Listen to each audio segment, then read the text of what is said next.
Good morning students, मैं आराधना पांडे संस्कृत अध्यापिका आपको संस्कृत विषय पढ़ाएंगे। तो पाठ 2 आकारांत पुल्लिंग शब्द। तो संस्कृत पढ़ाने से पहले संस्कृत भाषा का महत्व बताएंगे कि संस्कृत भाषा हमारी सभी भाषाओं की जननी है। यह भाषा सरल और सहज भाषा है। तो पाठ प्रारंभ करने से पूर्व एक आवश्यक सूचना आप लोगों को दूंगी कि बच्चों, इस समय हमारा देश एक कोविड-19 महामारी से जूझ रहा है, जिससे बचने का एकमात्र उपाय है कि आप घर पर रहें और सुरक्षित रहें। पुनः अपने पाठ पर आते हैं। आकारांत पुल्लिंग संज्ञा शब्द। तो आकारांत किसे कहते हैं? जिन पुरुष शब्दों के अंत में आ स्वर आता है उन्हें हम आकारांत कहते हैं, जैसे राम, बालक आदि। अब दूसरा शब्द है हमारा पुल्लिंग। तो जानते हैं कि लिंग, संस्कृत भाषा में लिंग कितने प्रकार के होते हैं। तो संस्कृत भाषा में लिंग 3 प्रकार के होते हैं। नंबर 1 पुल्लिंग, नंबर 2 स्त्रीलिंग और नंबर 3 नपुंसकलिंग। तो जानते हैं कि पुल्लिंग किसे कहते हैं। पुल्लिंग जिन शब्दों से पुरुष जाति का बोध हो उन्हें हम पुल्लिंग कहते हैं, और स्त्रीलिंग कि जिन शब्दों से स्त्री जाति का बोध हो उन्हें हम स्त्रीलिंग कहते हैं। अगला नपुंसकलिंग, तो जिन शब्दों से ना तो पुरुष जाति का बोध हो और ना ही स्त्री जाति का बोध हो उन्हें हम नपुंसकलिंग कहते हैं। तो तीनों के उदाहरण अलग अलग देते हैं। पुल्लिंग नरः मीन्स आदमी, बालः मतलब अर्थ लड़का, अश्वा का अर्थ घोड़ा। ऐसे ही स्त्रीलिंग के कुछ शब्द भार्या, पत्नी, बाला का अर्थ लड़की, शाखा का अर्थ डाली। अगला नपुंसकलिंग, इसका उदाहरण पुस्तकम अर्थ है पुस्तक, भवनम अर्थ है भवन या गृह घर, पत्रम पत्ता।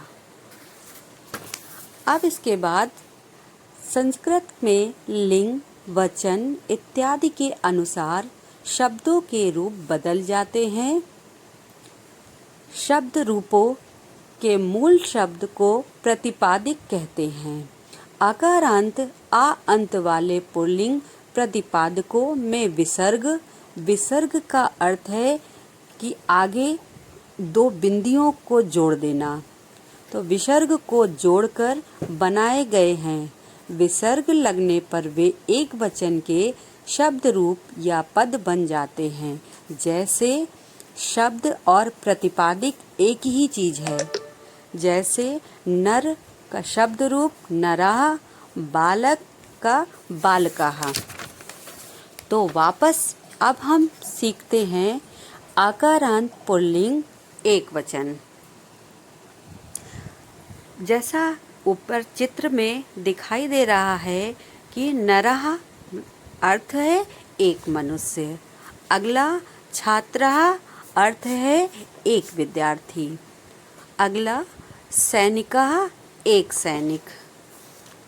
फिर मयूरः एक मोर, हंसः एक हंस, शुकः एक तोता, अश्वः एक घोड़ा, हरिणः एक हिरन, सिंहः एक शेर।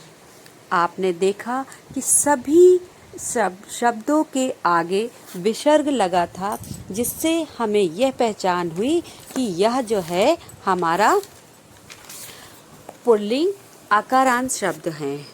तो कुछ और भी उदाहरण हम देंगे आपको कि आकारांत पुल्लिंग शब्द के, जैसे देव अर्थ है देवता। इसको अगर पुल्लिंग एक वचन में लिखेंगे देवः, पर्वत का पर्वतः, अध्यापक का अध्यापकः। ऐसे ही कुछ अन्य जानकारी हम आपको देंगे कि हमारे शरीर में बहुत सारे अंग हैं, जिनमें से 5 अंगों के नाम आकारांत पुल्लिंग शब्द के हैं, जो हम आपको सिखाएंगे। जैसे अंगूठा, अंगुष्ठा, कंधा, स्कंधा, गला, कंठा, गाल, कपोलः, हाथ, करः। तो बच्चों, इससे हमने अपने शरीर के 5 अंगों को सीखा कि संस्कृत में क्या कहते हैं। ऐसे ही 5 पक्षियों के नाम आकारांत पुल्लिंग शब्द के सीखेंगे। जैसे कबूतर, कपोतः, चिड़िया, नर, चटकः, बगुला, वकः, पपीहा, चातकः, गिद्ध, गृध्रा। तो बच्चों, इस पाठ में हमने आकारांत पुल्लिंग संज्ञा शब्द सीखे। तो आशा है बच्चों कि आपको यह चीज़ पूरी तरह से समझ में आ गई होगी। धन्यवाद।